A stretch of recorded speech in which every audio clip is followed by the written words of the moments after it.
সিলেটের প্রধানমন্ত্রী জানালেন 1 লাখ স্বাস্থ্যকর্মী নিয়োগের ভাবনা। 1 লক্ষ স্বাস্থ্যকর্মী নিয়োগ করার পরিকল্পনা গ্রহণ করেছে এবং এই 1 লক্ষের মধ্যে 80% থাকবে নারী স্বাস্থ্যকর্মী। জলাবদ্ধতা নিরসন প্রকল্প, নদী পুনঃখনন ও নতুন করে স্পোর্টস উদ্বোধন।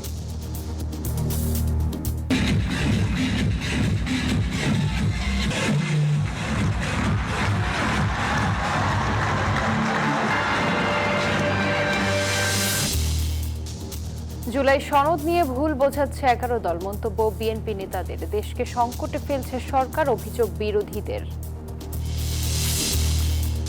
4 দিনের জেলা প্রশাসক সম্মেলন শুরু কাল, উদ্বোধন করবেন প্রধানমন্ত্রী। আলোচনা হবে প্রায় 500 প্রস্তাব নিয়ে। সব থানা দালাল মুক্ত করার নির্দেশ স্বরাষ্ট্রমন্ত্রীর। পুরনো শীর্ষ সন্ত্রাসীদের নাম ভাঙিয়ে তৎপর কিছু চক্র, বলছে পুলিশ। সোমবার পর্যন্ত 4 বিভাগে ভারী বৃষ্টির আভাস, নদ নদীর পানি বাড়ছেই। ফসল হারিয়ে দিশেহারা হাওরের কৃষক। অনিয়মের অভিযোগে পশ্চিমবঙ্গের 15 কেন্দ্রে ফের ভোট গ্রহণ। গণনা নিয়ে মুখোমুখি তৃণমূল বিজেপি। স্বাগত নিউজ 24 সংবাদে, আপনাদের সাথে আছি আমি জান্নাতুল ফিরদৌস রুবা এবং আমি ফয়সাল মাহমুদ। গ্রাম পর্যায়ে স্বাস্থ্যসেবা পৌঁছে দিতে 1 লাখ স্বাস্থ্যকর্মী নিয়োগের চিন্তা করছে সরকার, যাদের 80% হবে নারী, জানিয়েছেন প্রধানমন্ত্রী তারেক রহমান। শনিবার সিলেট সফরে জলাবদ্ধতা নিরসন প্রকল্প ও বাসিয়া নদী পুনঃখনন কর্মসূচি উদ্বোধন করেন তিনি। প্রধানমন্ত্রী বলেন, নির্বাচনের আগে দেয়া প্রতিশ্রুতি বাস্তবায়ন করে চলেছে সরকার। প্রধানমন্ত্রী হিসেবে প্রথমবারের মতো সিলেট সফরে তারেক রহমান ওসমানী বিমানবন্দরে নামার পর জিয়ারত করেন হযরত শাহজালাল রহমাতুল্লাহি আলাইহির মাজার। সিলেটের জলাবদ্ধতা নিরসন, সুরমাপাড়ে সৌন্দর্য বর্ধন সহ বন্যা প্রতিরোধী অবকাঠামো নির্মাণ প্রকল্প উদ্বোধন করেন প্রধানমন্ত্রী, যার ব্যয় ধরা হয়েছে প্রায় 7,500 কোটি টাকা। পরে যোগ দেন সিটি কর্পোরেশন আয়োজিত সুধী সমাবেশে। বলেন, প্রকল্প বাস্তবায়ন হলে সিলেট শহরে জলাবদ্ধতা থাকবে না। এই পানিটাকে যাতে আমরা ব্যবহার করতে পারি, জলাবদ্ধতাও যাতে না হয়, মানুষেরও কষ্ট না হয়, সেটি কৃষির সুবিধার জন্যই হোক, পানিটিকে মানুষের ব্যবহারের সুবিধার জন্যই হোক, আমরা খালগুলো খনন করতে চাচ্ছি দেশে, যাতে আমরা অতিরিক্ত যে পানি থাকবে সে পানিটাকে যাতে আমরা ধরে রাখতে পারি এবং প্রয়োজনের সময় আমরা সেটিকে মানুষের প্রয়োজনে আমরা ব্যবহার করতে পারি। গ্রাম পর্যায়ে স্বাস্থ্যসেবা পৌঁছে দিতে 1 লাখ স্বাস্থ্যকর্মী নিয়োগ দেওয়া হবে বলেও জানান প্রধানমন্ত্রী, যার 80% হবে নারী। আমরা দেশে 1 লক্ষ স্বাস্থ্যকর্মী নিয়োগ করার পরিকল্পনা গ্রহণ করেছি এবং এই 1 লক্ষের মধ্যে 80% থাকবে নারী স্বাস্থ্যকর্মী। এই মানুষগুলোর দায়িত্ব হবে, যারা সংসার দেখাশোনা করেন, দায়িত্ব যাদের, তাদেরকে গিয়ে তারা অ্যাওয়্যার করবে, সচেতন করবে। সুধী সমাবেশের পর সিলেটের কাশীপুর ইউনিয়নের বাসিয়া নদী পুনঃখনন কর্মসূচি উদ্বোধন করেন প্রধানমন্ত্রী। বলেন, এই খনন কাজ শেষ হলে সরাসরি উপকৃত হবে 80,000 কৃষক। 80,000 কৃষক প্রথমত সরাসরি উপকার হবে, আর এই 80,000-এর বাইরে আরো 1.5 লক্ষ কৃষক পরোক্ষভাবে উপকৃত হবে। তাই এই খালটা খাটলে আপনারা যারা এই যাদের জমি জমা আছে, এই খালের 2 পাশে এই ফসল যে উৎপাদন হয়, প্রায় 7,000 মেট্রিক টন ফসল বেশি উৎপাদন হবে। সরকার প্রধান বলেন, কৃষক কার্ডের মাধ্যমে সার, বীজ সহ অর্থ সহায়তা পাবে কৃষকরা। ইতিমধ্যে 12 লাখ কৃষকের সুদসহ কৃষি ঋণ মওকুফ করা হয়েছে। 12 লক্ষ কৃষকের কৃষি ঋণটা আমরা সরকার থেকে মওকুফ করে দিয়েছি, সুদ সহ। মাহমুদ হাসান, নিউজ 24। বিশ্বমানের খেলোয়াড় তৈরি করবে বাংলাদেশ, তরুণদের প্রতিভা বিকাশে পাশে থাকবে সরকার। শনিবার সিলেটে নতুন করে স্পোর্টস উদ্বোধন করে এসব কথা বলেন প্রধানমন্ত্রী তারেক রহমান। বলেন, ভবিষ্যতে এই শিশুদের মধ্যে থেকেই তৈরি হবে দেশের সরকার প্রধান। বৃষ্টি ভেজা দিনে কাদা মাড়িয়ে সহধর্মিণী ডক্টর জুবাইদা রহমানকে সঙ্গে নিয়ে সিলেট ওসমানী স্মৃতি স্টেডিয়ামে পৌঁছান প্রধানমন্ত্রী তারেক রহমান। শুভেচ্ছা জানান উপস্থিত শিশু কিশোরদের। ফুটবল, ক্রিকেট, ব্যাডমিন্টন সহ 8টি খেলা নিয়ে শুরু হচ্ছে নতুন করে স্পোর্টস প্রতিযোগিতা। প্রধানমন্ত্রীর উপস্থিতিতে কেউ ফুটবল, কেউ ক্রিকেট, আবার কেউ ব্যাডমিন্টন খেলার প্রদর্শনীতে অংশ নেয়। মার্শাল আর্ট, জুডো ও কুংফুর মাধ্যমে আত্মরক্ষার বিভিন্ন কৌশল প্রদর্শন করে শিশু কিশোররা। সরকার প্রধান বলেন, আগামী দিনে বাংলাদেশের দায়িত্ব এই শিশুদেরই নিতে হবে। বিশ্ব দরবারে বাংলাদেশকে আরও উজ্জ্বলভাবে তুলে ধরতে নতুন প্রজন্মকে প্রস্তুত হওয়ার আহ্বান জানান তিনি। এখন বাংলাদেশ তাকিয়ে আছে তোমাদের দিকে, আমরা শুরু করে দিয়ে যাব, তোমাদেরকে সামনে এগিয়ে নিয়ে যেতে হবে বাংলাদেশকে। ইনশাআল্লাহ তোমরা স্পোর্টসের মাধ্যমে সারা বাংলাদেশকে পৃথিবীর সামনে তুলে ধরবে। তোমরা প্রত্যেকে এক একজন বাংলাদেশের অ্যাম্বাসাডর হবে। প্রতিভা বিকাশে সরকার সুযোগ তৈরি করে দেবে বলেন প্রধানমন্ত্রী। সরকার থেকে আমরা আমাদের দেশের যে সামর্থ্য আছে, যতটুকু আমাদের ক্যাপাবিলিটি আছে, আমরা আমাদের ছোট বন্ধুদের পাশে আছি। কেউ খেলোয়াড় হবে, কেউ গায়ক হবে, কেউ মিউজিশিয়ান হবে, এক একজন এক একটা হবে। সরকার, রাষ্ট্র তোমাদের পাশে আছে। পরে নতুন করে স্পোর্টস 2026-এর আনুষ্ঠানিক উদ্বোধন ঘোষণা করেন প্রধানমন্ত্রী তারেক রহমান। মারুফা রহমান, নিউজ 24, সিলেট। জুলাই সনদ নিয়ে জনগণকে ভুল বোঝাচ্ছে 11 দল। জনস্বার্থ বিরোধী কাজ করলে সবার বিরুদ্ধে ব্যবস্থা নেওয়া যেতে পারে, এসব মন্তব্য করেছেন বিএনপির দুই শীর্ষ নেতা মির্জা ফখরুল ইসলাম আলমগীর ও নজরুল ইসলাম খান। এদিকে জ্বালানি মন্ত্রী ইকবাল হাসান মাহমুদ টুকু জানিয়েছেন, আসছে জ্বালানি বান্ধব নতুন নীতি। শনিবার রাজধানীতে আলাদা আয়োজনে এসব কথা বলেন তারা। জাতীয়তাবাদী শ্রমিক দলের প্রতিষ্ঠা বার্ষিকী উপলক্ষে জিয়া উদ্যানে শ্রদ্ধা জানান বিএনপির স্থায়ী কমিটির সদস্য নজরুল ইসলাম খান। কথা বলেন আওয়ামী লীগের কার্যক্রম নিষিদ্ধের প্রসঙ্গে। নজরুল ইসলাম বলেন, জনস্বার্থ বিরোধী কাজ করলে যে কারো বিরুদ্ধেই ব্যবস্থা নেওয়া যেতে পারে। রাষ্ট্রের বিরুদ্ধে কেউ কোনো কাজ করলে সেটা দেখার দায়িত্ব রাষ্ট্রের যে আইন শৃঙ্খলা রক্ষাকারী প্রতিষ্ঠান আছে, এটা তাদের কাজ, এটা বিএনপির কাজ না। বিএনপি রাজনৈতিকভাবে অবস্থান ব্যক্ত করবে, বিএনপি রাজনৈতিকভাবে জনগণকে কনভিন্স করার চেষ্টা করবে যে এই যে দলটি, এই যে দলের নেতাকর্মীরা, তারা এতদিন ধরে জনগণকে নিপীড়ন করেছে, কাজে এই দলটা এবং তাদের নেতাকর্মীদের বাংলাদেশে রাজনীতি করার সুযোগ পাওয়া উচিত না। এদিকে জিয়া পরিষদের শোকসভায় যোগ দেন বিএনপি মহাসচিব মির্জা ফখরুল ইসলাম আলমগীর। বলেন, জুলাই সনদ নিয়ে মানুষকে ভুল বোঝাচ্ছে 11 দল। এই জুলাই সনদ, আপনার সংবিধান, এগুলো নিয়ে বাহাজ হচ্ছে, তর্ক বিতর্ক হচ্ছে। আমরা নোট অফ ডিসেন্ট দিয়েছিলাম, এখন অবলীলায় বলছে যে না, সবটাই করতে হবে। এখন আপনার জামাতের নেতৃত্বে 11 দল, তারা এটার উপরে আন্দোলন করছে। উদ্দেশ্যটা কি? উদ্দেশ্য হচ্ছে আবার বাংলাদেশকে ডিস্টেবিলাইজ করা, অস্থিতিশীলতার দিকে নিয়ে যাওয়া। অন্যদিকে রাজধানীর একটি হোটেলে এক সেমিনারে অংশ নেন জ্বালানি মন্ত্রী। জানান, আগামী জুনের মধ্যেই আসছে নতুন জ্বালানি নীতি। আমরা এই সোলারকে এগিয়ে নেওয়ার জন্য will give incentive. We are thinking of the tax, কিভাবে ট্যাক্স কমিয়ে এটা ঠিক করা যায়। We are thinking of the, যারা সোলারকে ব্যবহার করে বেশি তাদেরকে কিভাবে ইনসেন্টিভ দেওয়া যায়, এগুলো আমরা চিন্তা করছি এবং আশা করি আগামী জুনের মধ্যে আপনারা এই পলিসিটা পাবলিকলি দেখতে পারবেন। মন্ত্রী জানান, 2 মাসে জ্বালানি আমদানিতে ব্যয় হয়েছে প্রায় $2 বিলিয়ন। এমন অবস্থায় টেকসই সমাধানের পথে হাঁটছে বাংলাদেশ। আল মোহাইমেদুল খান, নিউজ 24, ঢাকা। গণভোটের রায় অস্বীকার করে দেশকে সংকটে ঠেলে দিচ্ছে সরকার, মন্তব্য করেছেন জামায়াত ইসলামীর সেক্রেটারি জেনারেল মিয়া গোলাম পরোয়ার। খুলনায় এক সেমিনারে তিনি বলেন, সরকার সরাসরি জনগণের ম্যান্ডেটের বিরুদ্ধে অবস্থান নিয়েছে। এদিকে এক জরুরি সংবাদ সম্মেলনে এনসিপির সদস্য সচিব আক্তার হোসেন বলেন, আওয়ামী লীগ পতনের পর বিএনপি শুধুই ক্ষমতা চায়, সংস্কার চায় না। শনিবার জাতীয় কনভেনশন উপলক্ষে এক জরুরি সংবাদ সম্মেলনের আয়োজন করে জাতীয় নাগরিক পার্টি এনসিপি। সংবিধানের সাথে সম্পর্কিত বিষয়গুলো, সেখানে দলটির সদস্য সচিব আখতার হোসেন বলেন, বিএনপি নির্বাচনে সংখ্যাগরিষ্ঠ আসন পেয়ে সংস্কারকে অস্বীকার করছে, অথচ শেখ হাসিনা পতনের আগে সংস্কারের দাবি করত দলটি। যে বিএনপি তারা আসলে সংস্কারের কথাটা হাসিনা পতনের আগে পর্যন্ত যেভাবে বলতো, হাসিনার পতনের পর থেকে সংস্কারের বিষয়ে তাদের চাওয়া পাওয়া ছিল না, তাদের শুধু চাওয়া পাওয়া ছিল ক্ষমতা কেন্দ্রিক। তারা আসলে নিজের ইচ্ছাতে সংস্কারের পন্থী একটা অবস্থানে তারা ছিলেন, এটা কিন্তু তাদের বক্তব্যের মধ্য দিয়ে আর প্রমাণিত হয় না।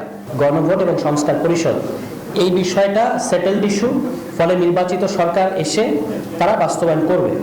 এবং কিন্তু আমরা দেখলাম যে তারা শুরুই করলো শপথ ভঙ্গ করে, এবং তারা সংস্কার পরিষদের শপথ নেয় নাই। এদিকে খুলনা প্রেস ক্লাবে এক সেমিনারে জামায়াতের সেক্রেটারি জেনারেল মিয়া গোলাম পরোয়ার বলেন, বিএনপি জুলাই সনদের আড়ালে গণভোটের রায়কে অস্বীকার করছে। এটি কেবল রাজনৈতিক কৌশল নয়, সরাসরি জনগণের ম্যান্ডেটের বিরুদ্ধে অবস্থান।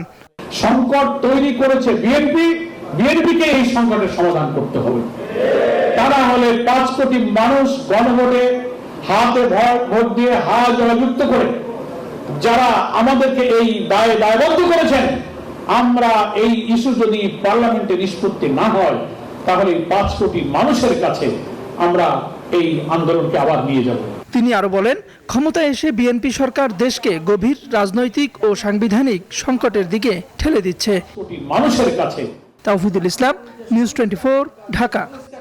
জেলা প্রশাসক সম্মেলন শুরু হচ্ছে কাল। রাজধানীর ওসমানী স্মৃতি মিলনায়তনে এর উদ্বোধন করবেন প্রধানমন্ত্রী তারেক রহমান। এবার আলোচনা হবে এডিসিদের দেয়া 498টি প্রস্তাব নিয়ে। শনিবার সচিবালয়ের সংবাদ সম্মেলনে এসে এর বিস্তারিত তুলে ধরেন মন্ত্রিপরিষদ সচিব। বিএনপির নেতৃত্বে নতুন সরকার গঠনের পর এটি প্রথম ডিসি সম্মেলন। রাজধানীর ওসমানী স্মৃতি মিলনায়তনে 4 দিনের এই সম্মেলনের উদ্বোধন করবেন প্রধানমন্ত্রী তারেক রহমান। মুক্ত আলোচনায় অংশ নেবেন বিভাগীয় কমিশনার ও ডিসিরা। এবার রাষ্ট্রপতি স্পিকারের সঙ্গে সৌজন্য সাক্ষাৎ করবেন ডিসিরা, যা গতবার হয়নি। 4 দিনের সম্মেলনের সার্বিক বিষয় নিয়ে শনিবার সচিবালয়ে সংবাদ সম্মেলন করেন মন্ত্রিপরিষদ সচিব নাসিমুল গনি। বলেন, নতুন সরকারের গণতান্ত্রিক ধারা বাস্তবায়নে মাঠ প্রশাসনের ভূমিকা গুরুত্বপূর্ণ।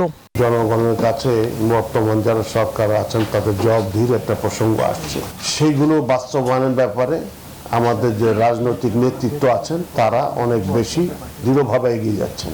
সমগ্র প্রশাসন যন্ত্রের উপরে একটা বিস্তৃত ব্যাখ্যা এবং যাতে বোঝাপড়া কোনো গ্যাপ না থাকে, সেই জন্য এই সম্মেলনটা এবার কিছুটা বাড়ানো হয়েছে। মন্ত্রিপরিষদ সচিব বলেন, ডিসিদের নিজস্ব মতাদর্শের প্রভাব প্রশাসনকে কলঙ্কিত করে।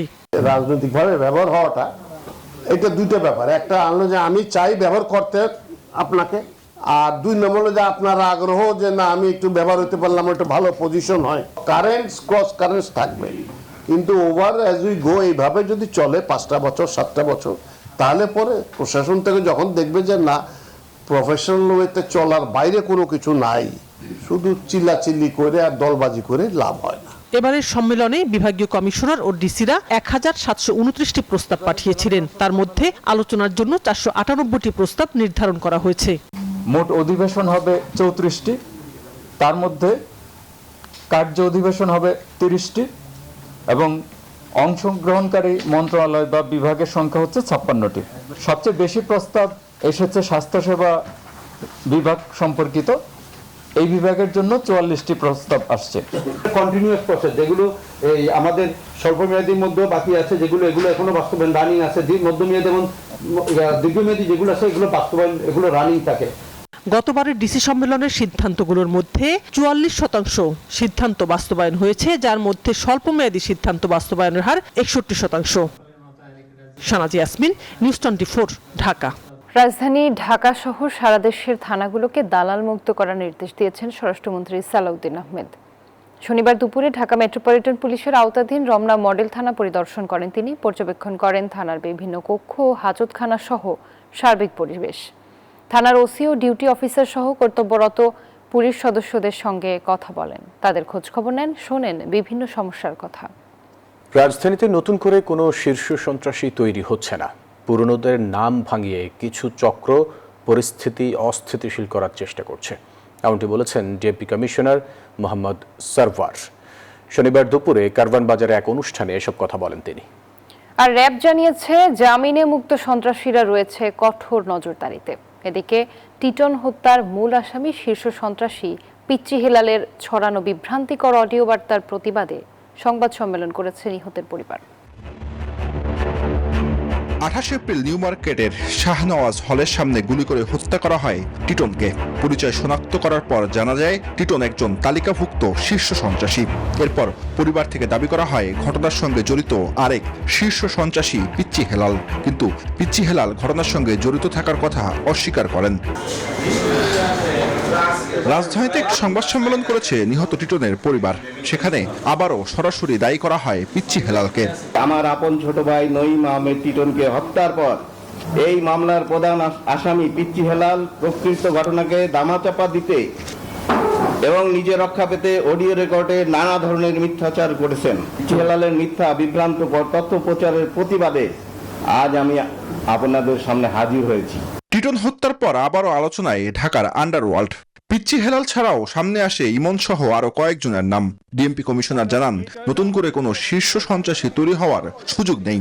শীর্ষ সন্ত্রাসী তেমন নেই, যারা আছে তারা আগের শীর্ষ সন্ত্রাসী সহযোগী বা ওই রকম শাস্তি চাচ্ছে।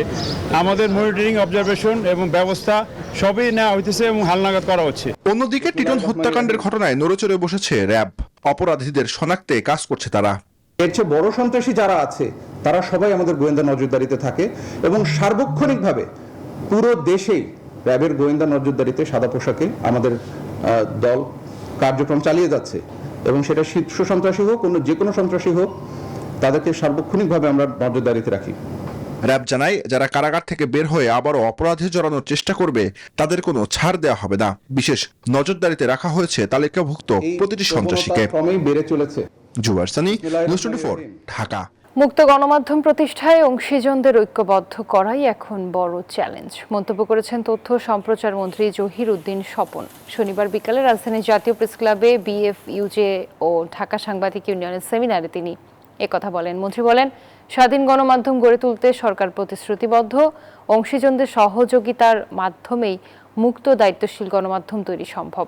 সেমিনারে গণমাধ্যম ব্যক্তিত্বরা বলেন, বাকস্বাধীনতা হরণ ও ফ্যাসিবাদী প্রবণতার কারণেই পূর্ববর্তী সরকারকে জনগণ প্রত্যাখ্যান করেছে। মুক্ত গণমাধ্যম অবশ্যই আমাদের জন্য, একটা সভ্য রাষ্ট্রের জন্য জরুরি এবং আমাদের দেশের যা যা সমস্যা ইতিপূর্বে হয়েছে তার মধ্যে যা যা কারণ আছে তার মধ্যে অবশ্যই একটি গুরুত্বপূর্ণ কারণ হচ্ছে একটি সুস্থ গণমাধ্যম ব্যবস্থা না থাকা। বাকস্বাধীনতা না থাকার কারণে তারা ফ্যাসিবাদে রূপান্তরিত হয়েছিল এবং জনগণ তাদেরকে একটি শিক্ষা দিয়ে এদেশ থেকে তাড়িয়ে দিয়েছে। বাংলাদেশের প্রেক্ষাপটেও এই অপতত্ত্ব এখন আর নিছক একটা ডিজিটাল সমস্যা নয়, বরং এটি পরিণত হয়েছে একটি সামাজিক, রাজনৈতিক এবং সাংস্কৃতিক সংকটে।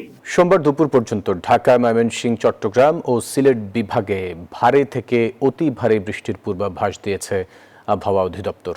শনিবার এক বিজ্ঞপ্তিতে এই কথা জানানো হয়। এতে বলা হয়, ভারী বৃষ্টিতে কোথাও কোথাও অস্থায়ী জলাবদ্ধতা দেখা দিতে পারে। চট্টগ্রাম বিভাগের পাহাড়ি এলাকার কোথাও কোথাও ভূমিধসের শঙ্কা রয়েছে বলেও জানিয়েছে আবহাওয়া অধিদপ্তর। আবারও বৃষ্টি শুরু হওয়ায় বিপাকে হাওরের কৃষকেরা, সঙ্গে বিপত্তি বাড়িয়েছে উজানের ঢল।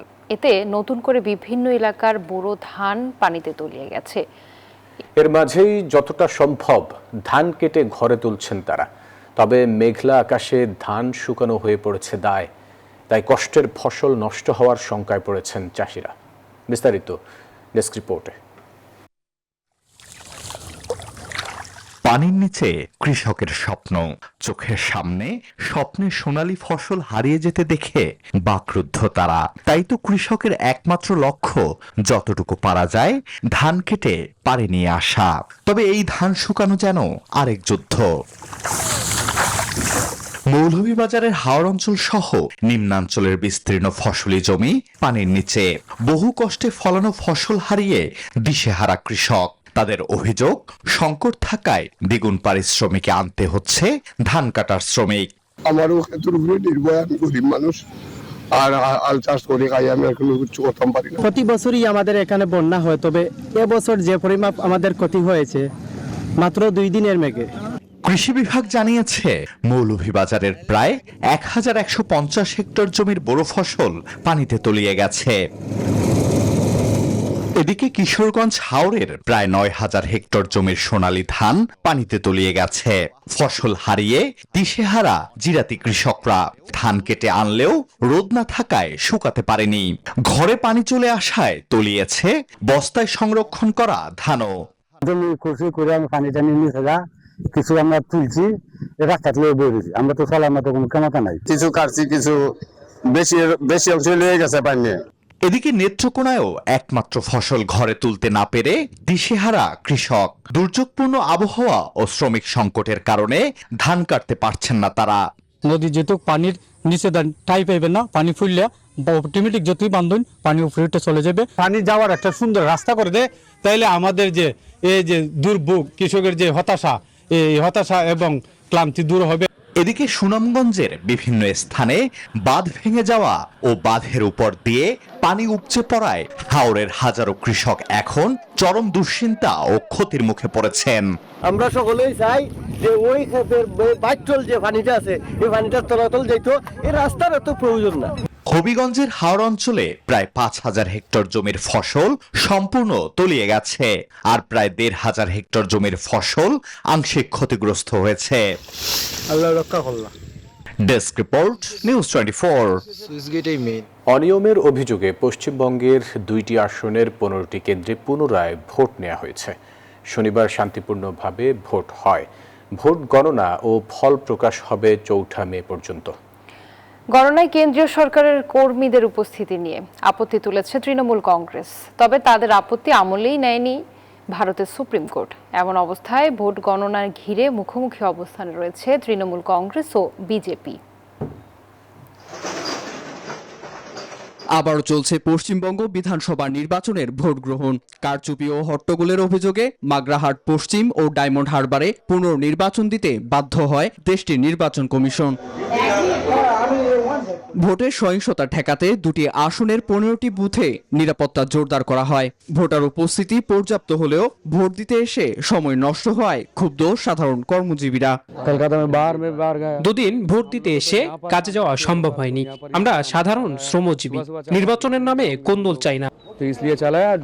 এদিকে ভোট গণনার আগে রাজনৈতিক উত্তেজনাও তুঙ্গে। রাজ্যের শাসক দল তৃণমূল কংগ্রেসের অভিযোগ, ভোট গণনা প্রক্রিয়ায় কেন্দ্রীয় সরকারি কর্মীদের যুক্ত করার সিদ্ধান্ত পক্ষপাত দুষ্ট, যার বিপক্ষে আদালতের দ্বারস্থও হয় দলটি। তবে সুবিধা করতে পারেনি মমতার দল। নির্বাচন কমিশনের সম্মতিতে সরকারি কর্মীর উপস্থিতিতে ভোট গণনায় অসন্তুষ্টির কিছু নেই বলে সাফ জানান আদালত। 4 মে রাজ্যের 294টি আসনের ভোট গণনা অনুষ্ঠিত হবে 77টি কেন্দ্রে। তার আগে স্ট্রং রুমগুলির নিরাপত্তা জোরদার করা হয়েছে। এর মধ্যে বেশ কয়েকটি স্ট্রং জোন ঘিরে ক্ষমতাসীন তৃণমূল কংগ্রেস ও বিরোধী বিজেপি সমর্থকদের মুখোমুখি হওয়ার খবর পাওয়া গেছে। এমনকি নিজেদের বিজয়ী দাবি করে আনন্দ মিছিলও করতে দেখা গেছে রাজনৈতিক দলের সমর্থকদের। নীরব দাস, নিউজ 24। আর এই ছিল নিউজ 24 সংবাদে। ধন্যবাদ সবাইকে সাথে থাকার জন্য।